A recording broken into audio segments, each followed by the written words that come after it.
m'appelle Joseph Foefouda. Je suis un étudiant en art du spectacle et cinématographie. J'aspire à la profession de réalisateur. Et pour ce faire, j'ai fait la rencontre de beaucoup de personnes qui m'ont tenu par la main et qui ont vu quelque chose en moi, notamment Agnès Yugan, qui pour moi était un mentor, une maman et une bibliothèque. Notre rencontre a eu lieu lors du casting de la série Le Refuge sitcom de Cyril Massot. C'était elle qui était chargée du casting et elle qui avait le rôle de gérer l'assistanat. Donc c'est elle qui s'est chargée de notre formation, le jeu d'acteur. Donc elle a été pour nous comme ce Jean-Baptiste là qui nous a trempés dans la mer cinématographique et nous a retirés de là avec un esprit nouveau, avec un esprit éveillé, avec un regard nouveau. Pendant notre formation, on s'est frotté à beaucoup de difficultés parce que quand on nous avait casté toute la team, nous étions 9. Il y avait certaines personnes qui avaient beaucoup de problèmes, qui avaient beaucoup de défauts, comme moi. À cette époque-là, j'avais un problème cutané, j'avais beaucoup de boutons et j'avais un problème de, je peux dire comment, d'expression.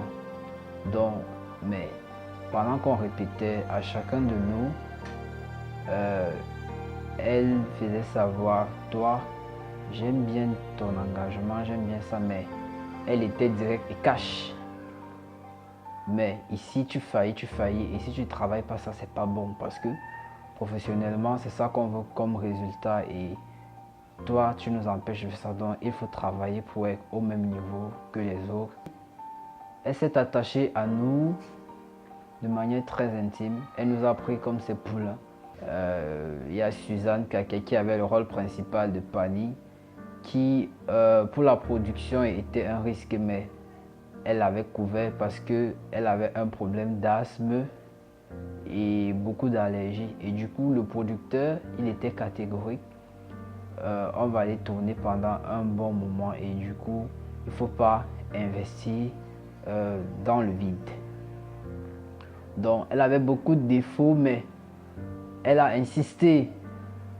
Elle lui a dit, il y a ci, il y a ça, mais est-ce que tu peux te donner, est-ce que tu peux gérer ça comme ça pour que tu gardes le rôle? Donc, on a failli tous perdre nos rôles à un moment, mais elle était toujours là. Parfois, nous-mêmes, on a failli abandonner, mais elle était toujours là pour faire en sorte qu'on tienne le coup et qu'on fasse le tournage de la série.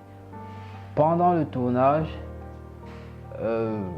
on a découvert quelqu'un de très dynamique, très travailleuse, très sympa et strict avec le travail. Je voulais plus rester dans la théorie de l'université, je voulais toucher du doigt le cinéma et une fois de plus, elle m'a ouvert la porte. Je me rappelle, pendant cette période-là, elle couvrait l'événement IAFE. Elle se chargeait de faire le magazine de 5 minutes qui passait tous les matins. C'était la première fois que je touchais les caméras HDV. Donc, elle m'avait vu filmer avec ça et le jour que je suis arrivé, je sais pas, le caméraman n'était pas là et je sais pas, il y avait une artiste qui passait sur scène, il fallait absolument les images. Elle m'a dit, ah, je t'ai vu, tu sais utiliser ça, non? J'ai dit oui, vas-y, tu prends.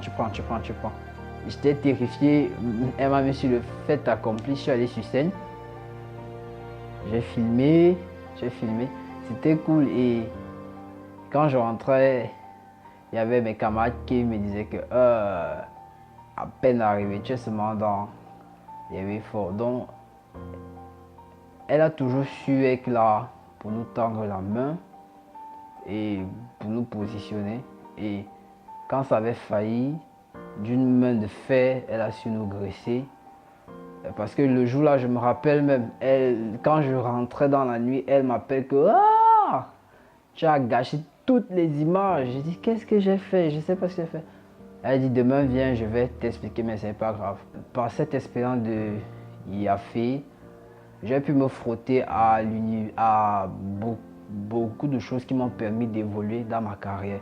J'ai rencontré Emma Numbisi, avec qui on a fait beaucoup de projets de clips.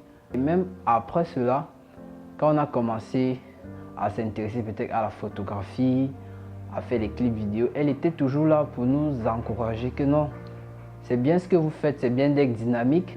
Quand j'ai décidé de commencer mes premières productions professionnelles, je vais citer là mon premier film documentaire, La Guerrière Blanche.